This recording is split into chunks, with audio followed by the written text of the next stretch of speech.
La télévision iranienne publie des images et des documents sensibles concernant une officière américaine après le crash d'un avion dans le sud d'Ispahan en Iran.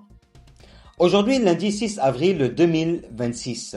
De nouveaux détails ont été révélés dans une vidéo d'environ 2 minutes et demie diffusée par les médias iraniens. Cette vidéo montre les affrontements récents ainsi que l'épave d'un avion américain de type C-130 Hercule qui se serait écrasé au sud d'Ispahan. Selon cette narration, il ne s'agirait pas d'une opération de sauvetage liée au crash d'un F-15 Strike Eagle dans le sud-ouest de l'Iran, mais d'une mission différente. Images de l'épave et documents récupérés des soldats iraniens apparaissent dans la vidéo en train de marcher parmi les débris des avions. On y voit des fragments d'appareils, des équipements militaires et plusieurs documents récupérés sur place. Parmi ces éléments, une carte d'identité est présentée. Elle appartiendrait à une officière de l'US Air Force nommée Amanda M. Reeder. Profil de l'officière selon les informations diffusées. Elle serait membre de l'armée de l'air américaine. Son profil apparaîtrait sur des plateformes professionnelles comme LinkedIn. Elle aurait été formée à la maintenance aéronautique et au traitement des munitions. Elle serait diplômée de l'université de Nebraska, Lincoln. Elle aurait servi sur une base aérienne américaine spécialisée dans la maintenance. Elle aurait été promue au grade de major. Les médias israéliens affirment également avoir publié son identifiant militaire, son grade d'appartenance à l'US Air Force. Un élément sensible, le visa. Un autre document montré serait un visa de type B2, présenté comme lié à un séjour en Israël. Cette information est utilisée pour renforcer la narration iranienne autour de la mission. Une autre séquence a été diffusée et commentée par Mohammad Marandi. Cette vidéo montrerait un pilote s'éjectant en parachute au sud d'Ispahan.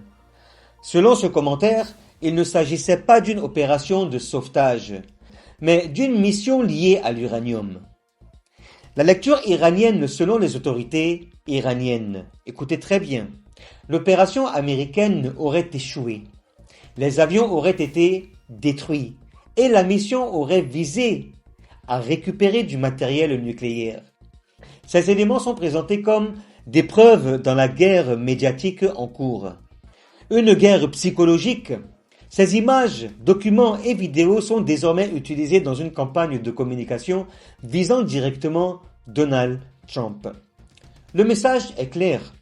Les États-Unis affirment ne jamais abandonner leurs soldats. Mais selon la narration iranienne, des éléments sensibles auraient été laissés sur place. Documents, équipements, symboles comme un drapeau américain, un timing stratégique. Ces révélations interviennent quelques heures avant une prise de parole attendue de Donald Trump, aux côtés de Pete Hegseth et du général Dan King, lors du briefing du Pentagone. Une déclaration qui pourrait être à la fois militaire et politique. En conclusion, deux récits continuent de s'opposer. D'un côté, une version américaine qui parle d'opérations maîtrisées, de l'autre, une version iranienne qui diffuse images et documents pour démontrer un échec et renforcer sa guerre psychologique. Alors j'ai une question pour vous, chers téléspectateurs. Ces documents diffusés par l'Iran sont-ils des preuves crédibles ou une mise en scène dans une guerre de l'information? Mettez-moi ça en commentaire, ça m'intéresserait de savoir. Si vous n'êtes pas encore abonné, n'hésitez pas à cliquer sur s'abonner et liker la vidéo, activer la notification afin de ne rien rater de mes prochaines vidéos. Salam.